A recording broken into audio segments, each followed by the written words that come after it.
দেশের বিভিন্ন স্থানে ব্যবসা প্রতিষ্ঠানে হামলায় জড়িতদের গ্রেপ্তারের নির্দেশ। সিলেটসহ দেশের বিভিন্ন শহরের দোকানপাট ও ব্যবসা প্রতিষ্ঠানে ভাঙচুরের ঘটনায় জড়িত ব্যক্তিদের গ্রেপ্তার করতে পুলিশ কর্মকর্তাদের নির্দেশ দিয়েছেন পুলিশের মহাপরিদর্শক আইজিপি বাহারুল আলম। আজ সোমবার প্রধান উপদেষ্টার ভেরিফাইড ফেসবুক পেজে এ কথা জানানো হয়। আইজিপি নির্দেশনায় বলেছেন, আমাদের কাছে হামলাকারীদের ভিডিও ফুটেজ আছে, তাদের চিহ্নিত করা হচ্ছে, অবিলম্বে তাদের গ্রেপ্তার করা হবে। বাংলাদেশ পুলিশ এখন এটা নিয়ে কাজ করছে। সরকার কোনো ন্যায়সঙ্গত বিক্ষোভে বাধা দেয় না উল্লেখ করে আইজিপি নির্দেশনায় আরও বলেছেন, তবে প্রতিবাদ কর্মসূচির আড়ালে কোনো অপরাধমূলক কর্মকাণ্ড সহ্য করা হবে না।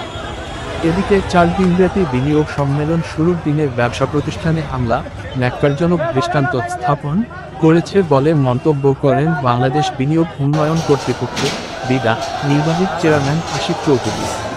বিডার নির্বাহী চেয়ারম্যান বলেছেন, যখন আমরা বাংলাদেশকে বিনিয়োগের জন্য ইতিবাচকভাবে তুলে ধরতে শীর্ষ সম্মেলন আয়োজন করছি, তখন এ ধরনের ন্যাক্কারজনক দৃষ্টান্ত আমাদের জন্য অত্যন্ত দুর্ভাগ্যজনক। এই ব্যবসা প্রতিষ্ঠানগুলোর মধ্যে অনেকেই স্থানীয় বিনিয়োগকারী, কিছু বিদেশি বিনিয়োগকারী আছেন যারা বাংলাদেশের প্রতি আস্থা রাখেন। তারা সবাই আমাদের তরুণদের জন্য কর্মসংস্থানের সুযোগ করে দিয়েছিল।